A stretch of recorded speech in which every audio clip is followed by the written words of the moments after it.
Hi everyone, welcome to another edition of GVO Tech Talks.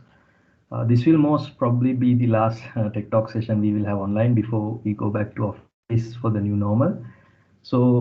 Today I'm going to talk a bit about low code development, which is a concept that has been trending over the past few months in the software industry, and it's been gaining a lot of popularity because of its benefits compared with more traditional development processes. Now, I know some of you may have already heard about this concept before, and you may already know what it means, and then again, some of you may not. But I hope that when I finish the session today, you will all have a proper idea of what low code development is all about. So this is a brief overview of what I'll be speaking about today. First, we will look at what exactly low code is, what it means, and then move on to why we should consider using it when developing software, essentially the benefits that it has over traditional software development. Then I will explain the low code process and how it differs from the usual software development process. After that, I will talk a bit about low-code platforms and tools, and I'll also mention some popular examples of such platforms that are currently widely used within the community. I will also show you some videos on why companies are starting to work with these kinds of low-code platforms, and also on how a low-code platform actually functions.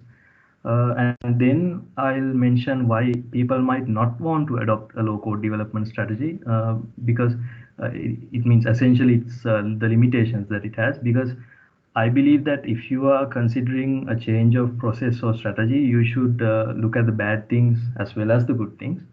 So after that, I will do a small comparison between low code and no code development. So no code is another type of development process similar to low code. I think some of you may have heard Hetu mentioning it before the presentation. So I'll do a small comparison, and finally we will wrap things up with a summary. Okay, so what is low code development? Well, the term itself means exactly what it says. You are performing software development, which includes the whole process of designing, developing, and deploying software, and you are using a low or minimal amount of handwritten code. Now, although this exact term was not defined until around, I think, 2014 or something, but still there were visual development based tools which used this concept of low code. They were there in the market for nearly about 2 decades, I think. And especially in recent years, with the highly challenging and competitive nature that has sort of taken over the software industry, the demand for performing development in a less amount of time, with a less amount of code, and also automating the required processes has become very high. And hence, low code has found a lot of popularity in the software industry over the past few years. So now let's take a look at why we should consider using low code instead of traditional software development methods. And the first and most obvious advantage is, of course, the speed of the whole process.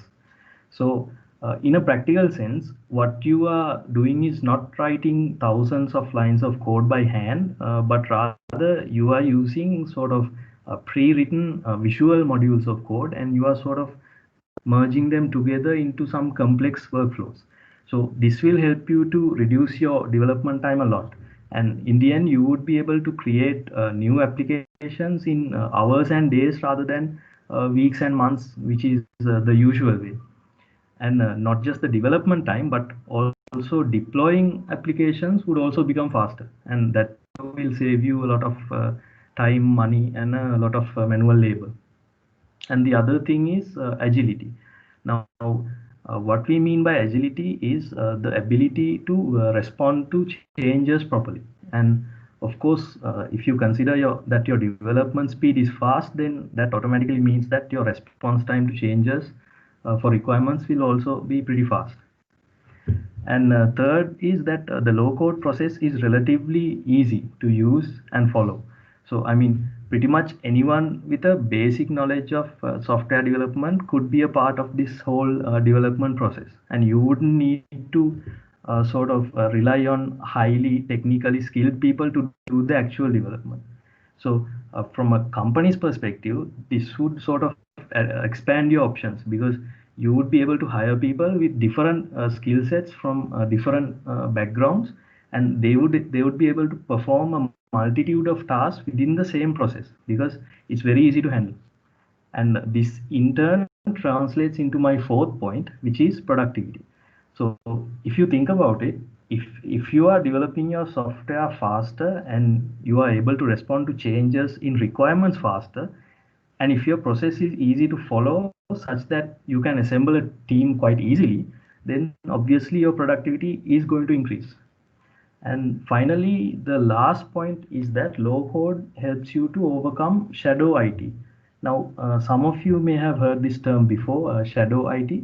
What it essentially means is that in large IT companies, so systems are usually deployed not by the development team itself, but rather by people, some people working in some other department who is in charge of the deployment tasks. It's similar to what we would call a DevOps team or something like that. Now, this can sometimes cause a problem in terms of control and security and reliability of the deployment itself. But when you use a low code platform, you will have complete control of the deployment process, and hence the need for shadow IT is completely eliminated. So these are some advantages that you would gain by sort of adopting a low code strategy. Next, let's talk a bit about the low code process. So to better understand the process of low code, I'd like to show you a comparison of the traditional software development process side by side with the low code process. And straight away, you will notice that the amount of steps in low code is far less than the traditional one. So in the traditional process, we would sort of start by determining the requirements, and then we go on to plan the architecture. So this would take quite some time because if we don't get the architecture right here, it's going to cause a lot of problems in the long run. And then of course we would select our development stack. So here we would select a some kind of front end framework and hope it doesn't get deprecated before we actually finish the development. And then a backend programming language, something, a database, and any other technologies that we would use for our actual development. And also we would then select our deployment stack again, which includes various cloud-based technologies that we would use to do our deployments, also some kind of continuous integration plan and so on. After that, we create the wireframes and prototypes. Then we create the static UIs using whatever we chose as a front-end framework, and then we write our initial acceptance test, which will fail. So here I'm assuming that we follow some kind of test-driven development approach. And then we start on our backend code. So we define our models and hook them up with our database, define and code our business logic, create the front-end views to sort of present our data, and finally bind the views to our models to sort of complete the whole cycle. And additionally, we would then integrate our application with any third-party APIs or service providers that we want to communicate with. And we repeat this whole process until our acceptance tests get passed. So once we are done with the development, we then have to test the application, and we have to test it thoroughly in terms of performance, quality, and user acceptance. Now, because we are coding our application from scratch and because we design the architecture ourselves, we need to make sure we properly test the application for performance and quality. Because if we don't pass the test, we need to actually change our code and maybe our architecture. And finally, once we are done with the testing, we have to do the actual deployment of our software to whatever the environment that we desire. And once we deploy the software, we have to continuously monitor and update our application until its end of life. So that's the usual process we follow when we traditionally do development. Now compare this with the low code process, and again the number of steps is much less. So we start off pretty much the same. We determine the requirements, but we don't have to worry about the architecture because that's all taken care of by the low code tool that we would use. And the next step will be to decide on the third party APIs we need to use, because this will determine the exact low code platform or tool that we would choose to go for, because depending on what third party APIs it supports and what third party APIs we need. And that's pretty much all the major decisions we have to make before we actually go into the application. From there on, pretty much everything is taken care of by the platform, the low code platform itself. So this would include sort of designing the application's workflows, the models, user interfaces, and we would do this using some provided visual IDE, and also connecting our APIs again using some kind of provided automated tools. And also, if it's necessary, at this point we can include whatever handwritten code that we want to include into our application. Not much, but just the things that we can't accomplish from the low code platform itself. And once we are done with that and we finish with the developing the application, we can push it to testing. So in the testing phase, again, pretty much everything is automated and we don't do any manual testing. And we don't have to worry about specifically testing for performance and quality, because those kinds of metrics are covered by the platform itself. The only thing we really need to test for is user acceptance. And once we are done with the testing, again, the deployment and update cycle is done by the platform itself using a single automated workflow. So in this way, you now understand the difference that low code brings to the whole process, and how things get much easier and faster to actually do. So in order to adopt a low code process, you need to use some kind of low code platform or a tool. So what that does is it sort of bundles together the various tasks involved in the software development process into a single sort of cohesive suite of tools that help you to build the software in a more visible manner. Now, of course, different tools can vary in size and complexity and all that, but the important thing is that they all focus on performing all the necessary tasks and workflows that you would normally find in a traditional web or mobile app development environment. So these can include storing and retrieving data from a database, or communicating with some kind of third-party API, and then when you go into production, things like continuous integration, issue tracking, scaling the application, and things like that. So here I've listed some essential features that you would normally find in a typical low-code platform. And first we have visual development, which is essentially similar to the functionality of a traditional IDE that we would use for our coding. But in this case, it would have a more visual and sort of more interactive interface for actually designing and developing the application, especially for all the logic, the workflows, the different UIs, and so on.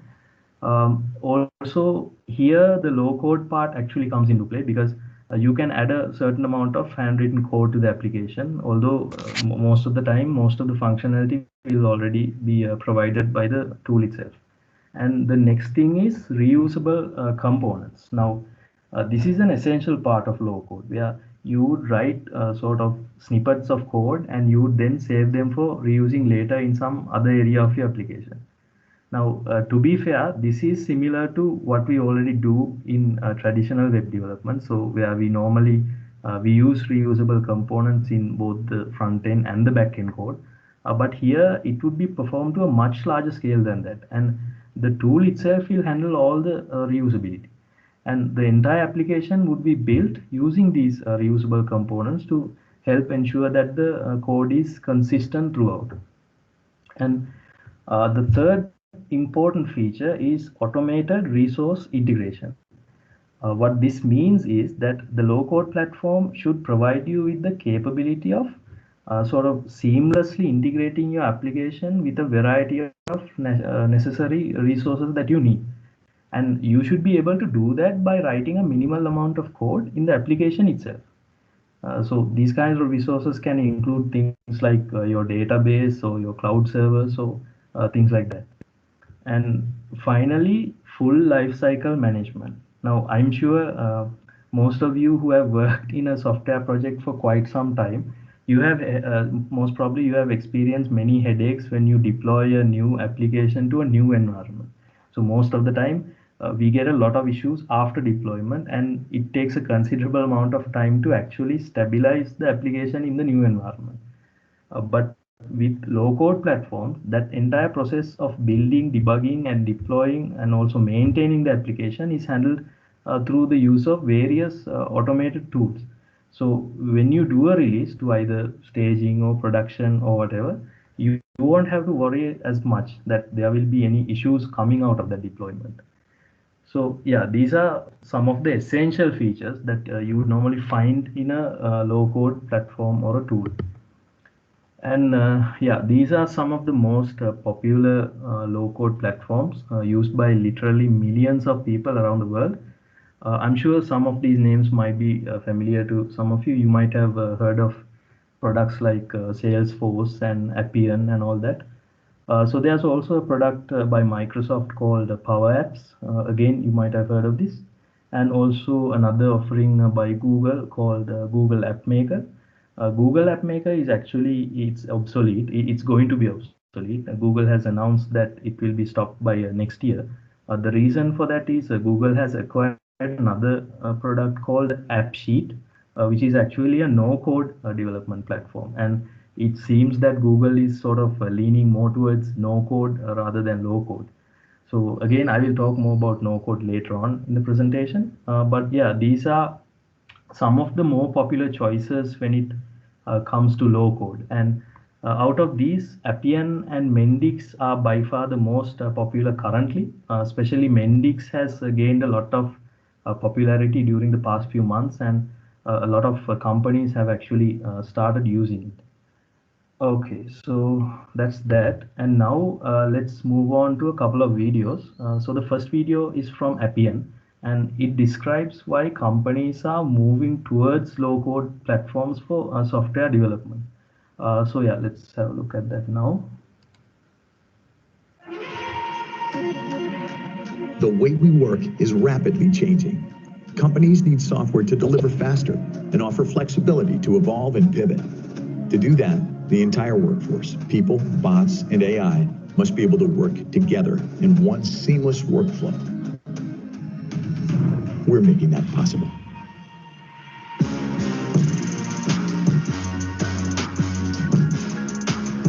The trick is to bring things together. People, processes, and data. It is very, very easy to connect to internal and external systems. What has surprised me the most about Appian, obviously, is the speed at which we're able to develop an app and get that deployed. We could make changes at customer speed and then show them what was changing versus telling them what could change. You can be anywhere in the world and in any time zone and still be able to see real-time data. Appian helps us to get the processes right, keeping them consistent, simplifying them, and automating them in the background. So if it's repeatable and it's over and over, a robot can do that.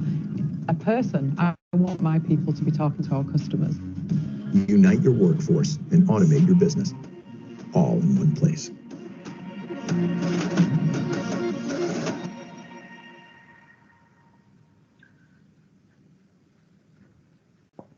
So yeah, so I think you understand now why people are choosing to use low-code platforms like Appian for their development. And the next video is from Mendix. So they have a tool called Mendix Studio, which is their low-code development platform. And this video will actually give a brief overview of how that tool works. So yeah, let's check that out now. Mendix is designed to address the entire application lifecycle, from ideation to rapid visual development, deployment, and operation of your application portfolio.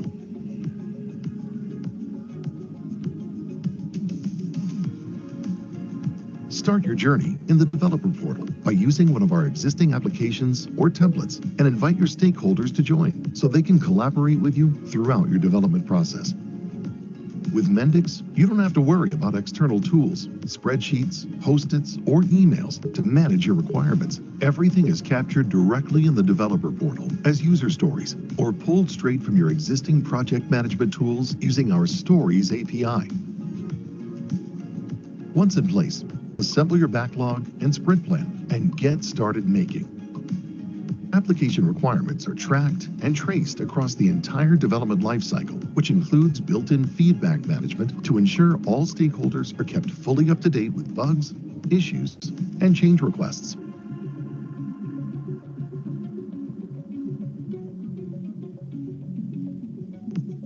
No coding experience? Why not bring your ideas to life in just a few clicks with our drag-and-drop web-based Mendix Studio?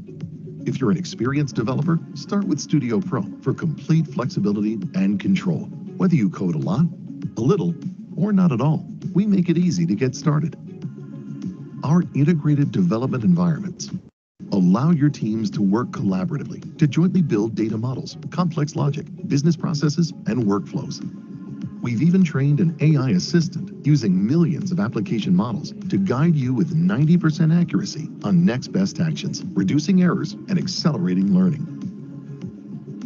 And with our drag and drop page designer and Atlas UI framework, you can make true multi-experience applications across any channel, from web and responsive to fully offline native mobile applications that look rich, beautiful, and engaging right from the beginning.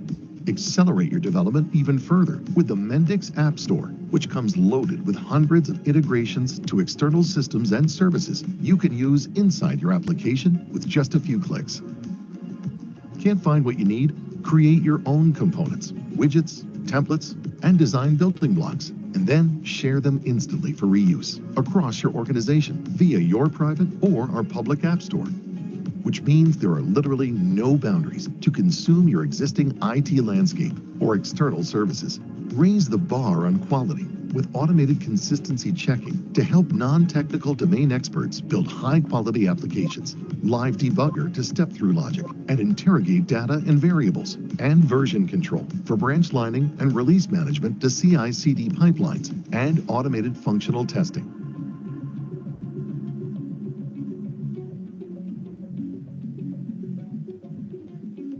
Now, deploy your applications with one click to the cloud of your choice with our cloud-native architecture running on Cloud Foundry.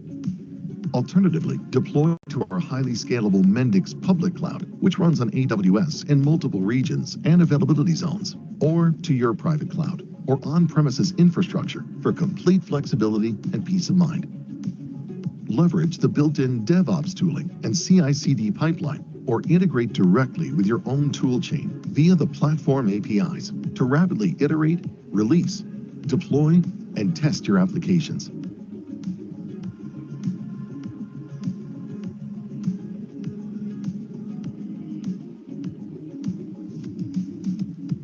Once in production, monitor and manage your entire portfolio from the comfort of your personal dashboard. Configure your environments, monitor real-time data feeds on the health and stability of your application landscape, manage backups, usage and user access. In fact, everything you need to ensure optimum performance and uptime to meet the needs of your business. And don't forget, Mendix runs on a completely stateless architecture, which means you can scale both vertically and horizontally to support web-scale solutions with built-in failover and redundancy. So, are you ready to join the maker movement to build applications at unprecedented speed and scale? Make apps faster.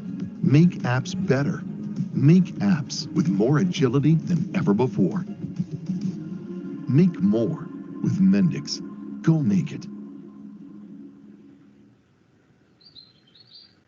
Okay, so I hope those two videos gave you a good understanding on why companies would choose low-code platforms to do development, and also how a low-code platform would actually function.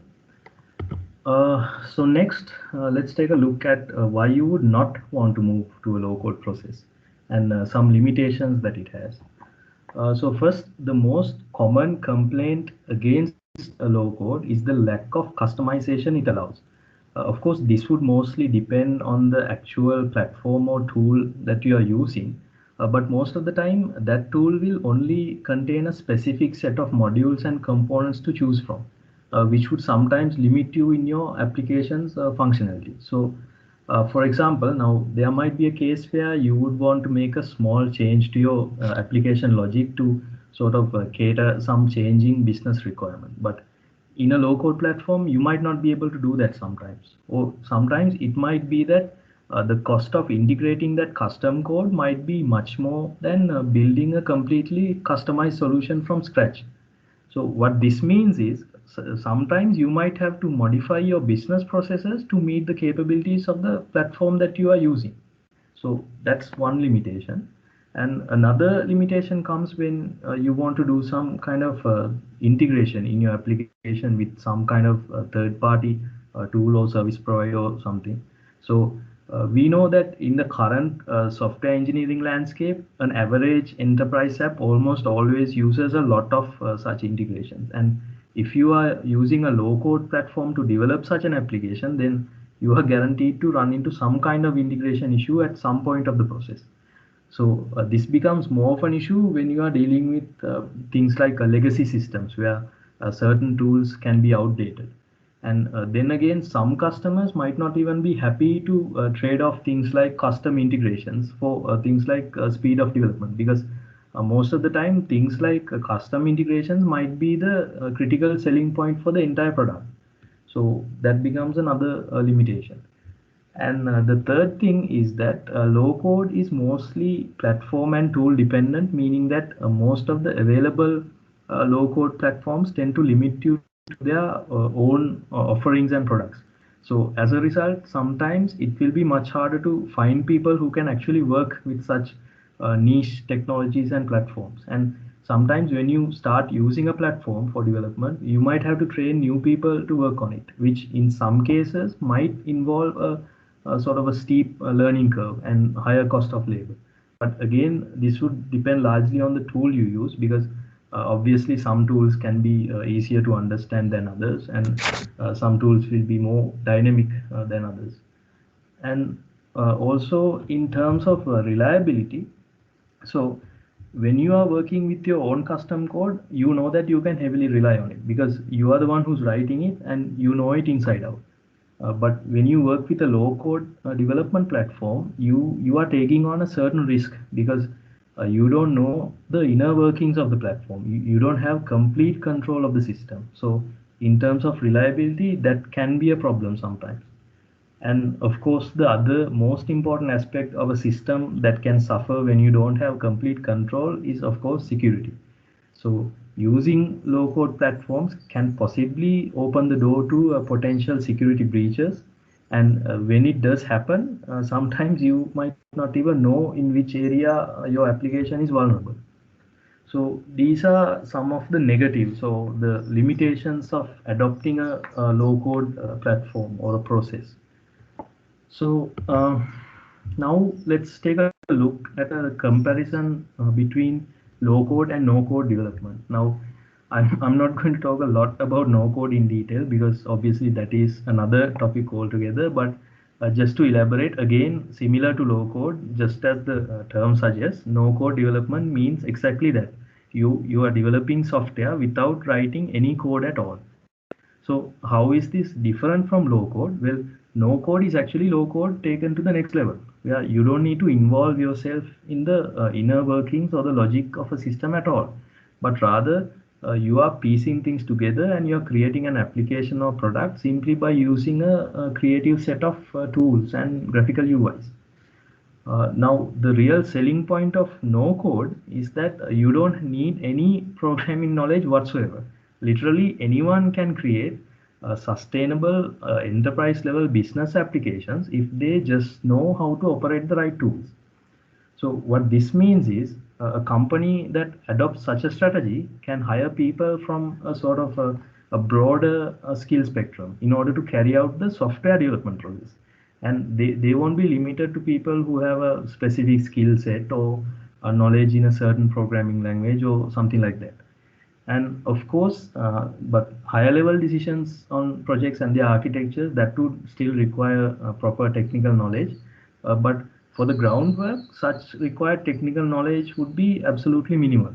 And but on the other hand, just as there were limitations in low code, in no code, these limitations would be much more greater and they would be sort of more amplified.